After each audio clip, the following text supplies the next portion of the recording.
Resuming debate, the Honourable Parliamentary Secretary to the Minister of Small Business, Export Promotion and International Trade. Thank you very much, Madam Speaker. Budget 2021 is a budget about investing in the future of our country, investing in the next industrial revolution and our digital transformation, investing in a cleaner, healthier environment and a new green economy, investing in the participation of all Canadians in the economy, including women. What we have put forward is a plan to see our business community through to the end of this pandemic and be well positioned for growth on the other side. Over a year ago, as this House knows, we introduced the Canada Emergency Wage Subsidy, a program the like of which we had never before seen. This has directly supported the paychecks of more than 5 million Canadians, saving countless jobs and helping employees and employers stay afloat. We also created the Emergency Rent Subsidy, which has covered up to 90% of the rent of our small business owners for over 150,000 entrepreneurs and Canadian businesses across the country. I hear it from so many small business entrepreneurs. These programs have been a veritable lifeline. That's why in this budget, we've set aside funding to extend these emergency pandemic business supports. But let's be clear, Canadian entrepreneurs want to grow, they want to prosper, they want to hire more workers, and they want to succeed in a strong and stable economy. Our budget creates the right incentives for growth in many different ways, from the Canada Recovery Hiring Program, which is going to offset some of the costs of creating new jobs or increasing wages or hours, to the Digital Adoption Program, which helps cover the costs of doing business online. We are supporting a strong recovery. One of the very important economic lessons of the pandemic is that e-commerce is not a nice to have, it's a necessity. The digital economy is here and it's here to stay. A 2019 study revealed that half of Canadian businesses currently operating online started doing so only within the last year. As we continue to promote the importance of our export market and all of the opportunities that are available to Canadian businesses through our many international trade agreements, being able to sell Canada's goods and services online is a key ingredient to further economic growth. And so too is Canadian innovation. When I think of the potential of applied research in this country, from the possibilities of quantum technology, in which we are investing $360 million, to our expertise in artificial intelligence, in which we're investing an additional $445 million, to our investments in photonics, genomics, and more, the federal government is stepping up to support an economic recovery on the cutting edge of technology. This is where the world is going, Madam Speaker. This is where the economy of tomorrow is going, and Canadians will be there at the front of the pack. Et quand j'y pense, cette économie de demain, axée sur la technologie et l'innovation, et à toute fin pratique, un investissement dans l'écosystème de Montréal et les industries émergentes du Québec. Pensons pour un moment à la super grappe des chaînes d'approvisionnement axée sur l'intelligence artificielle ici même à Montréal, qui vise à exploiter la robotique. Pensons à l'industrie de biofabrication au Québec. Pensons aux sociétés innovantes comme Medicago qui développent en ce moment même un vaccin contre la COVID-19 100% fait au Canada.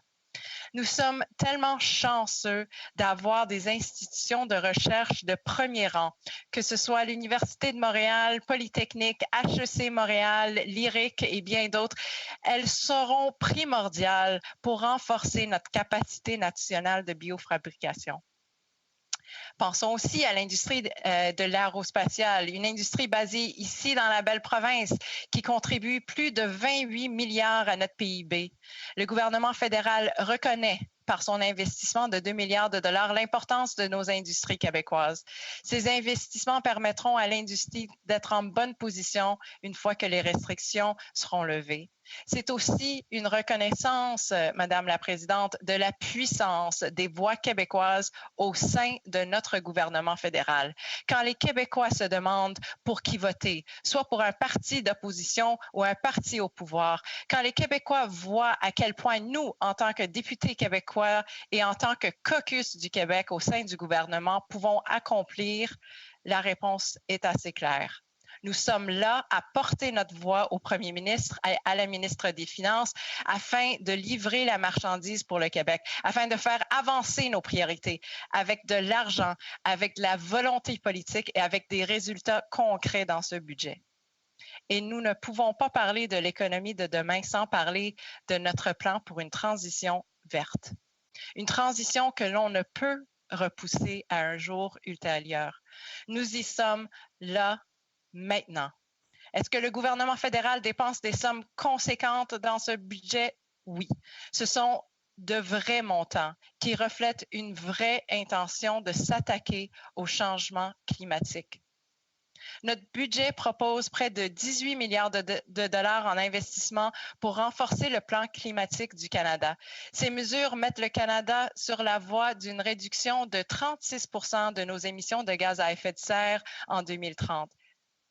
Investing in our fight against climate change can and will be an engine of growth for our economy. This investment is critical, not only to protect the planet that we all inhabit and need in order to live, but also to grow and to prosper. Through this budget, we're supporting the manufacturers of zero-emission technologies by cutting their taxes in half. And to spur new investments in clean tech, we're proposing to set aside $1 billion to fund specific projects. These are investments that will protect our environment for our children and our grandchildren, yes, but also they will create the jobs we need today. Our government is moving with the times. We can see where global investors are headed, and we need to be there for the past. Canada must move ahead of the puck, and this budget will get us there. Climate change is real, Madam Speaker, and $18 billion in new green investments is real money. This is concrete action on climate change, and it will have a transformative effect on our economy. But before I close, as a mother of a 3.5-year-old, I cannot speak to the budget without speaking to the importance of the historic investment we are proposing for early learning and childcare for parents, for families, and of course, for the full participation of women in our economy. As a parliamentary secretary for small business, I also can't speak to the budget without speaking to the importance of our additional investments in the Women's Entrepreneurship Program. We are committed as a government to tackling head-on the she-cession that Canada and so many other countries are facing right now. And we have shown through this budget that a feminist economic recovery is not only possible, but that it will bring home huge dividends. Ce plan est d'autant plus important que nous savons que la crise a particulièrement touché les femmes. Depuis le début de la pandémie, plus de 16 000 femmes ont quitté le marché du travail, alors que pour les hommes, on voit une augmentation de presque 100 000. Nous avons ici au Québec le taux de participation des femmes dans l'économie le plus élevé au pays et parmi les plus impressionnants à l'international. À vrai dire, les femmes québécoises ayant des enfants de moins de 3 ans affichent certains des taux de participation les plus élevés au monde. C'est une fierté pour moi en tant que femme, en tant que mère de famille et bien sûr en tant que Québécoise, de voir que c'est le Québec qui trace encore une fois la voie pour le reste du pays.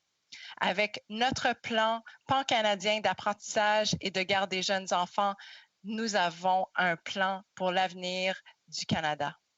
Ce que nous proposons dans ce budget est un plan pour soutenir les Canadiens aujourd'hui, tout en préparant le terrain pour une relance économique plus verte, plus moderne, plus dynamique et oui, plus inclusive. Merci, Madame la Présidente.